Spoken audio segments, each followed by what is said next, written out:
بچوں کو عبارت کے عنوان تک لے جانے کے لیے اور ان کی کتابیں کھلوانے سے پہلے آپ ایک موزوں تمہید اٹھائیں گے، عبارت کے عنوان کا اعلان کریں گے اور پھر کتابیں کھلوائیں گے۔ تمہید اٹھانے کے لیے درج ذیل نکات پیش ہیں، تاہم یہ حرف آخر نہیں ہے۔ بہتر سے بہتر تمہید کے لیے آپ کی فکری جستجو جاری رہنی چاہیے۔ درج ذیل سوالات کی مدد سے تمہید اٹھائیں۔ پہلا سوال ہے کہ مسلمانوں کے نماز پڑھنے اور عبادت کرنے کی جگہ کو کیا کہتے ہیں؟ جواب آسانی سے آ جائے گا۔ دنیا کی سب سے بڑی مسجد کون سی؟ پوری دنیا کی سب سے بڑی مسجد۔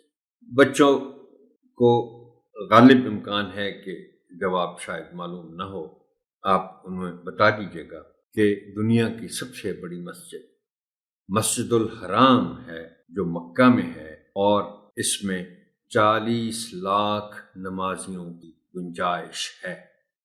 اگلا سوال ہے کہ کیا آپ پاکستان کی کسی مشہور مسجد یا مساجد کے نام جانتے ہیں؟